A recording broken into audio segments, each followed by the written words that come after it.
monde, aujourd'hui je vais vous parler de SCP-004. De classe Euclide. Voici à quoi ressemble ce SCP.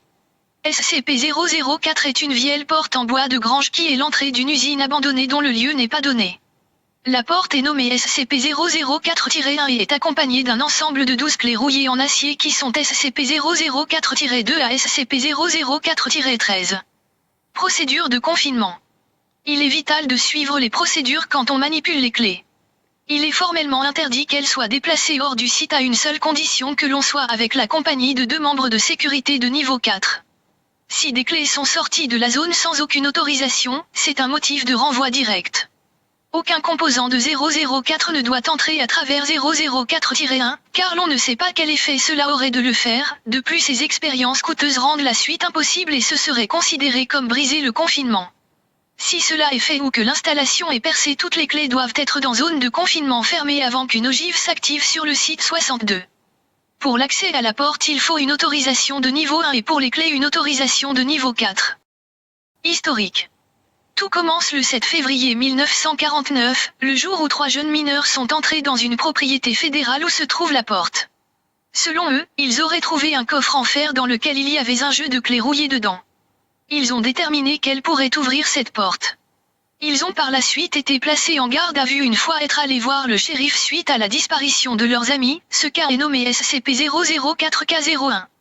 Par la suite, le 3 juillet 1949, la main droite de SCP-004-K01 est retrouvée coupée à 8 km de 004-1 par les autorités locales. D'autres parties de son corps sont retrouvées mais éparpillées dans un rayon de 32 km autour de l'usine. Quand on interroge les jeunes, affirment que lorsque leur ami a ouvert la porte avec une des clés, il se serait déchiré en morceaux qui ont par la suite disparu. À partir de ce moment, la Fondation a pris la suite de l'enquête. C'est le 7 avril 1949 que la Fondation peut commencer ses expériences. C'est un agent de la Fondation qui reçoit les clés de la part des autorités locales. 12 classes D sont pris pour chacun tester une clé pour voir les effets. Elles passent tous sur la même serrure mais seules 2 classes D sur les 12 ont survécu, avec SCP-004-7 et SCP-004-12. Les autres ont tous provoqué le même effet, la déchirure des sujets dans toutes les directions et aucune partie ont été retrouvées jusqu'à plus tard. 2 parties de chaque sujet ont été prises sauf pour un des sujets dont les parties étaient à proximité. Les 2 sujets ayant survécu avaient disparu. Une fois revenu, seul le classe D qui a utilisé SCP-004-7 était indemne. Celui qui a utilisé 004-12, lui était sorti de 004-1 en s'effondrant dans un état quasi catatonique au sol en essayant d'arracher ses yeux. On l'a empêché de le faire en le retenant de force. L'autre classe D qui a utilisé 004-7 raconte qu'il était dans une pièce géante comparée à la taille du bâtiment. Après leur sortie, SCP-004-1 a été gardé ouvert. Une escouade de niveau 3 armée est entrée mais la dimension de la pièce sont impossibles à mesurer. De plus, seules les personnes à l'intérieur et le cadre de la porte peut être ressenti et éclairé. Les jeunes suspects et le shérif sont éliminés le 16 juillet 1949. Le 2 août 1949, pour empêcher des civils de venir, la zone est déclarée dangereuse pour des munitions qui n'ont pas explosé, et des clôtures sont installées tout autour. On teste à déterminer la sécurité de l'exposition à l'environnement de 004-1. Le 9 février 1950, on découvre dans une zone de l'usine, dans le bureau du directeur qui était inconnu, une grande boîte en bois non verni. Cette boîte a été nommée SCP-004-14 et peut être ouverte avec 5 des clés non sécurisées mais peut s'ouvrir automatiquement par les charnières avec SCP-004-7. L'intérieur fait exactement 5 fois la taille de l'extérieur. Lorsqu'on met des choses à l'intérieur, quand le couvercle est ouvert, tout reste normal. Mais quand on le ferme et verrouille, tout ce qui est à l'intérieur disparaît. Pareil pour le personnel qui devient irrécupérable après cela. Mais perdre du personnel de cette façon semble affecter les rêves vécus par. Données supprimées. Le 1er décembre 1950, on confirme des anomalies spatio-temporelles suite à son exposition et les tests sont donc suspendus. Le 2 juillet 1900, année non indiquée, les restes de SCP-004-K01 qui jusque-là étaient introuvables apparaissent soudainement de façon inattendue en dehors de 004-1. Bien qu'il soit mort il y a plusieurs dizaines d'années, les restes sont restés intacts comme venant d'être tués. Aucune trace de décomposition, le sang non coagulé et tout est même encore chaud au toucher. Tout a été envoyé pour des tests, mais le 7 avril 1900, année non donnée, les restes de l'un des 12 original sujets classe D font leur apparition de façon similaire. Ces restes ont été nommés SCP-004-K02.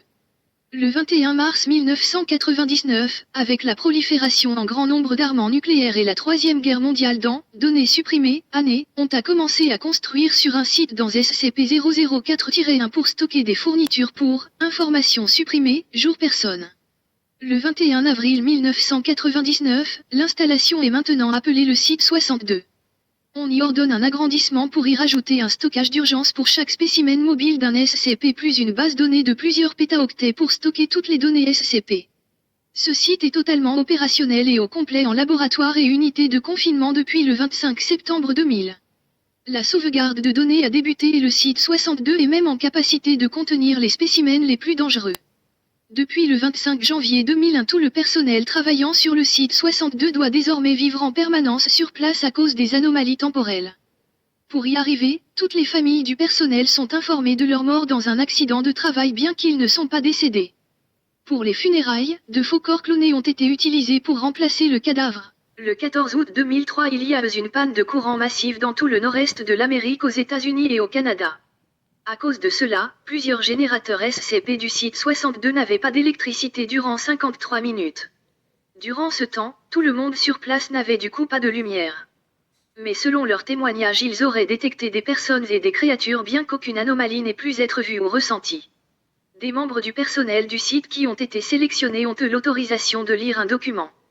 Ils ont affirmé que ces créatures détectées étaient similaires à la créature verte immense décrite par un des classes D ayant survécu mais de taille humanoïde. Tous les classes D ayant utilisé SCP-004-12 sont revenus incapables de parler dans un état catatonique mais avec suffisamment d'énergie pour tenter de s'arracher les yeux. En tout, seulement 4 sujets sont survécus sur les 16, mais seulement un seul d'entre eux a pu retrouver la parole après et grâce à une psychothérapie très longue. Mais ce sujet présente une amnésie aiguë antérograde et rétrograde.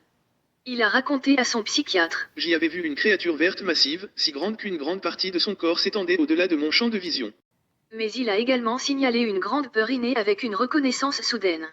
Comme si c'était quelque chose d'enfoui profondément dans mes peurs primitives, et comme l'implantation forcée de souvenirs incompréhensibles.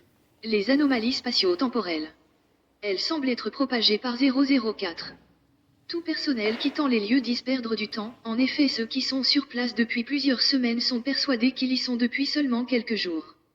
Leur preuve était les registres des travaux achevés et des fournitures consommées.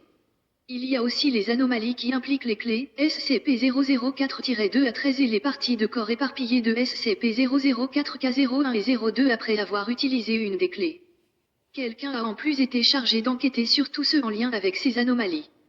Pour les anomalies spatiales, on trouve les dimensions de l'intérieur de 004 ouvert par 004-7 qui est anormalement immense. De plus, avec l'incident de la panne de courant qui a eu lieu en 2003, on pense qu'il a bel et bien une existence d'un autre type dans l'espace qu'occupe l'établissement. Plus d'informations. Les tests montrent que 10 des clés ouvrent 004-1 sur une dimension très différente de la nôtre où les lois de la physique et de la tombologie sont absolument pas les mêmes. Tous les sujets qui ont utilisé les clés hostiles sont déchirés avec leurs morceaux dispersés à divers endroits et à travers le temps. Mais seulement 3 des sujets ont été vérifiés et analysés.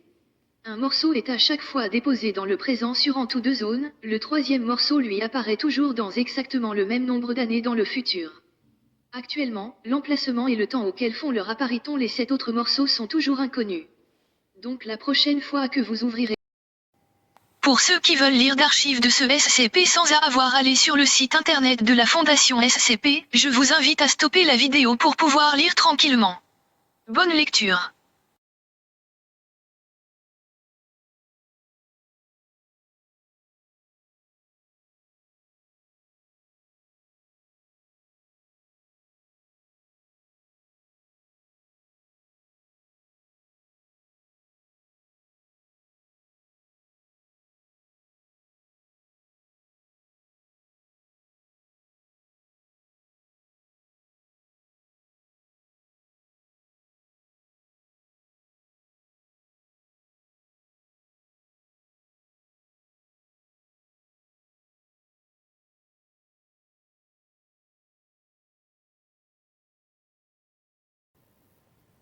Donc la prochaine fois que vous ouvrirez une porte ou utiliserez une clé, faites attention, car vous risquez peut-être de vous faire déchirer en morceaux dispersés. Allez bye.